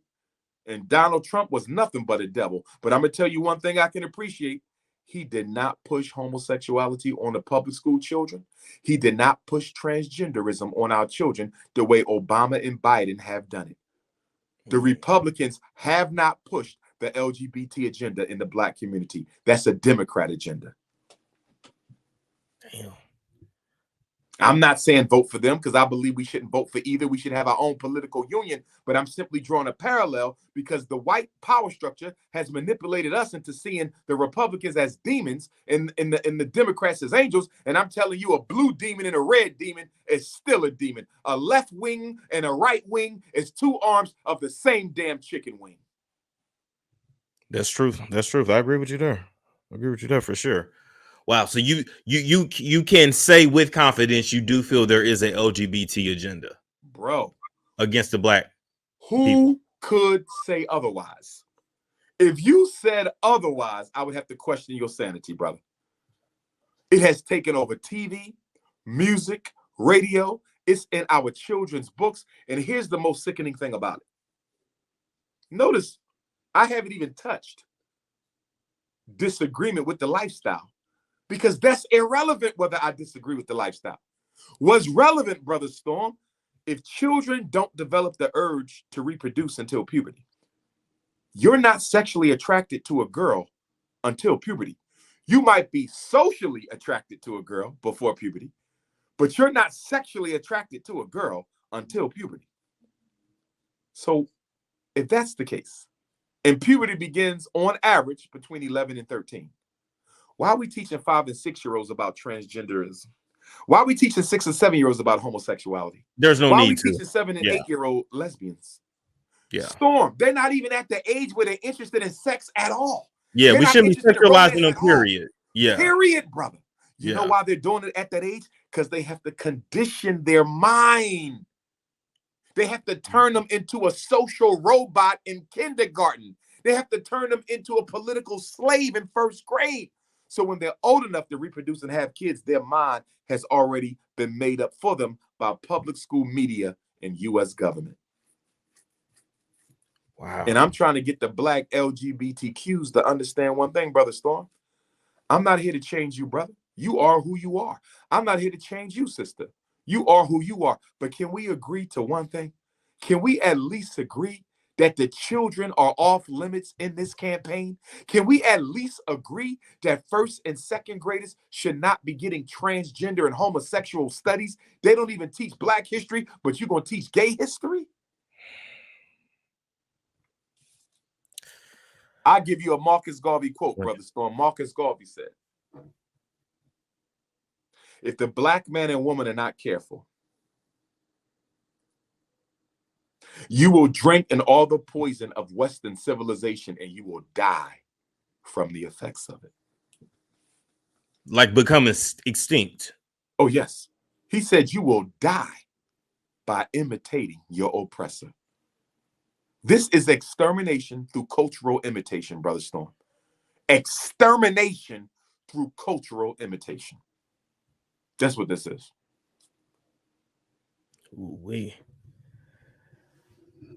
Sir, let me tell you something. It ain't many people that can speak as freely as you. I'm gonna say that.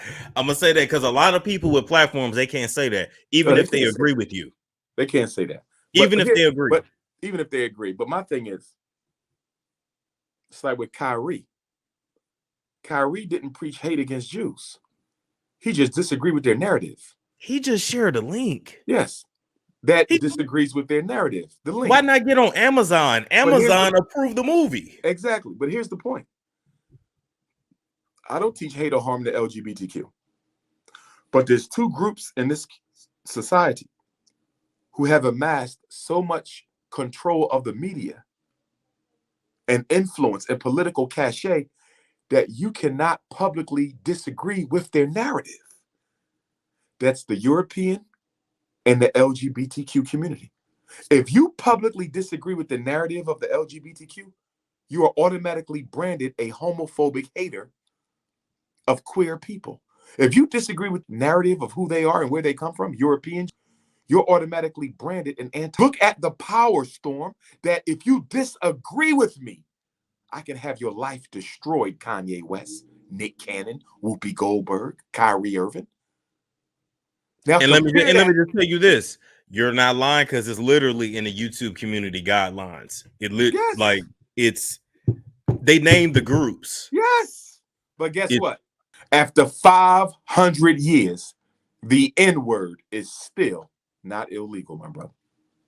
Yeah, yeah. Even if you get caught up in a scandal like that, oh yeah, I'm sorry. Okay, yeah, whatever. Your life goes on. But absolutely certain I was working with a production company. That was literally in my contract. You cannot speak out against A, B, C. Like it was laid out. Yeah. Like, wow. But I can say nigga. I can say nigga 35 times in a row. Oh, and nobody gonna say nothing to you. Nobody gonna say nothing to you. And we so sick as a people, Brother Storm. Because let's be honest, some of this is our fault too. One finger at the enemy, 4 back at you. We will fight for the right for other people to call us the N-word. Remember when Eminem, Steve Harvey tried to hold, and I'm not a Steve Harvey fan, he tends to coon, but Steve Harvey tried to hold Eminem accountable for using the N-word. Remember that? And guess what? That was a long time ago. Yeah, every rapper came to Eminem's defense. They defended Eminem calling black people niggas. So a part of this, Brother Storm, we can't even get mad at the white power structure anytime you will jump up and defend a white man for calling you the N-word, you will never see a European Jew. You will never see a European defend somebody's right to use a racially inappropriate pejorative in referring to them. You will never see that. That's very Do you true. realize, Brother Storm, we're the only people in human history who have fought for the right to continue to use a word to refer to themselves that was used to historically dehumanize them?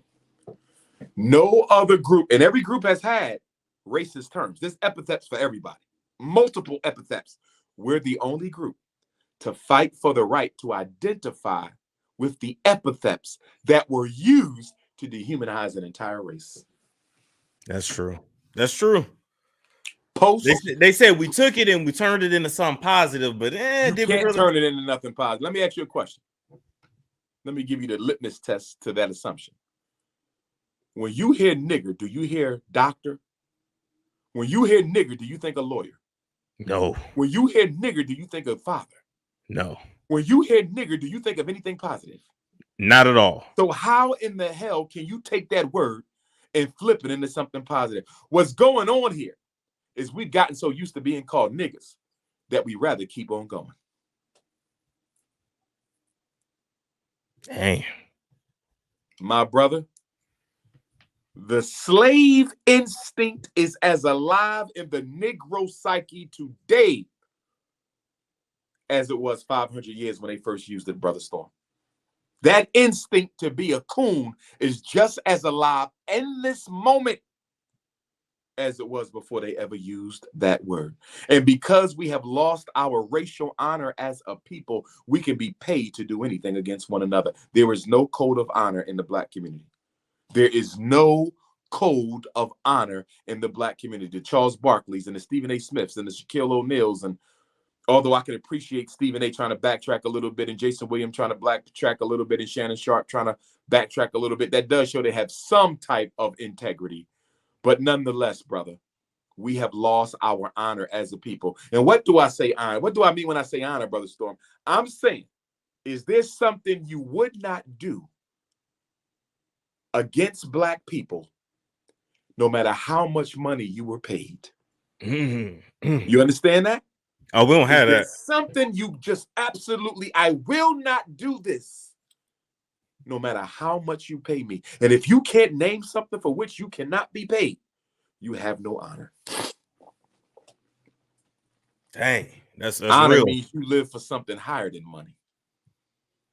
We supposed to be living for the redemption of God's original people. We the chosen ones, brother. We the chosen ones. I'm not going to call myself a Hebrew, although I respect it, because I'm older than that. See, you can't start me with the Torah. I'm older than the Torah. I respect my Hebrew brothers. They might be from the Hebrew people, but you're not calling me that. I predate that. I'm older than the Bible. You're not limiting me to that. I'm older than all that. I'm older than Muhammad. I'm older than Abraham. I'm older than Moses. I'm older than Noah. You're not limiting me. I respect it. The Hebrew culture is one of many African families under a global umbrella. We are multiple cultures, brother. Hebrew is only one. The only issue I take with the Hebrew brothers and sisters is when they try to lump us all under that one culture and say all 50 million Africans in America are Hebrews. No, we're not. We were brought from all over the continent. Those of us who came before slavery and those of us who came through slavery. They took us from East Africa, Central Africa, South Africa, East Africa. Some of us belong to traditional Christian kingdoms, traditional Islamic kingdoms. And before there was a Jesus or Moses or Muhammad, we all were part of traditional African indigenous spiritual societies. So don't try to, you can't put no Hebrew on me and say, this is my origin. Sorry, bro. I'm older than Abraham. And if I'm older than Abraham, I'm older than the Hebrew people. And see, I don't know a lot about that movement, but I just feel like when I look at myself, I feel like I look African. So for sure, that's just brother, what I'm. We got DNA analysis now. Okay, they might not get the country right, but they could damn sure get the continent right. Okay, yeah, exactly. I tell people all the time who tell me they're not African, go to Africa with me, and I feel like I look just like them. I'll show you 25 people look just like you. Yes. look just like you. I had In a fact, sister. I had a they sister point from you out. Cameroon. I had a sister from Cameroon tell me I look like her uncles and cousins. And you very well may be Cameroonian, because remember now, intra-ethnic identity is a specialty for many ancient people. So, for example, if you are white people know if you're Irish. They can tell an Irish from an Italian. They can tell a Jew from a Celt. You understand? Asians, we look at Asians and we say we can't tell the difference. Chinese, Japanese, Vietnamese, Cambodian, I don't know. They can.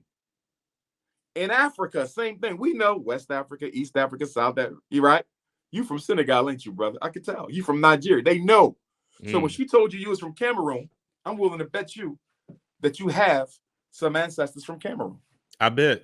Because she was confident. She was like, oh, you look just like my uncles. And then she kept saying my build. She was like, even your build is just like them. And I was like, oh, okay. It's ridiculous for us to act like we don't come from. That's sick. Yeah. Humanity came from African. How the hell you don't and you look just like the Africans? All of humanity came from Africa and you don't, but you look just like them. Do you know how silly you sound? And that's because we think we can name ourselves out of oppression, Brother Storm. A lot of us think that we can name ourselves out of, we already talked about shopping yourself out of oppression, right? Now we're going to name, if I just change my name, listen to me. I don't give a damn what name you use. When the police pull you over, he only got one name for you, and that's nigga. That's true. We playing all these games with all these names, and everybody know exactly who you are, except you. Ain't nobody walk up to a Chinese person and ask them where you come from. Walk up to a white person and ask them where you come. You don't know where you come from?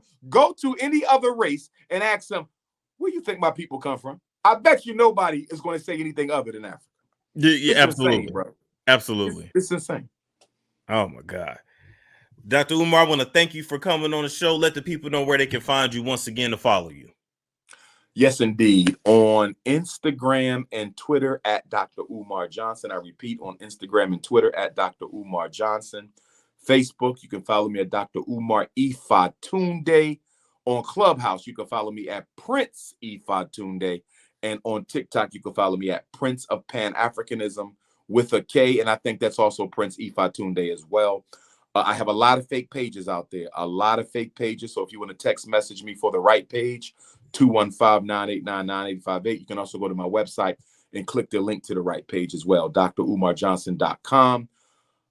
Next Saturday, Brother Storm, for the benefit of your listening audience, I'm hosting a Black Parent Know Your School Rights Boot Camp in North Philadelphia, Saturday, November the 19th, my 11th anniversary of receiving the divine name, Efatunde Oguntade. If you are out there and you want to learn how to advocate for your kids, protect your kids, you want to learn about the learning disabilities, autism, ADHD, intellectual disability, psychological evaluation reports, how to read them, the IEP, behavior intervention plans, 504 plans, federal education amendments, disruptive behavior management, and what are your rights as a parent of a child who is getting into behavior trouble in school, all that and much more, go to drumarjohnson.com and register. The boot camp will be from 8 to 8. You don't have to stay 12 hours if you don't want. You can leave after 2, leave after 4, leave after 6 hours. Stay as long as you want, but I will be there all 12 hours for parents who want to learn all they can learn about how to advocate for their children. And I'm just hoping to see all of you at the grand opening of the FDMG Academy.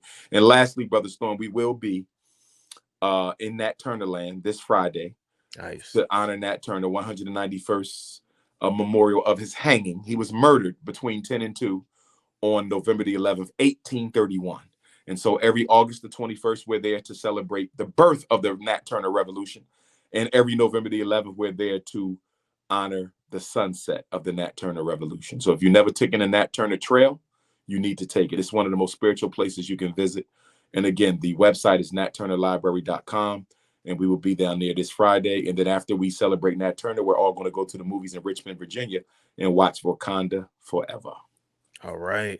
Thank you so much for joining me. It has been an honor. And you enjoy your week. You do the same, my brother. No snow bunnies, Brother Storm. No bunnies. Yes, sir. I hear you. All right, Take it easy. It's Storm Show. Ay, it's Storm Show.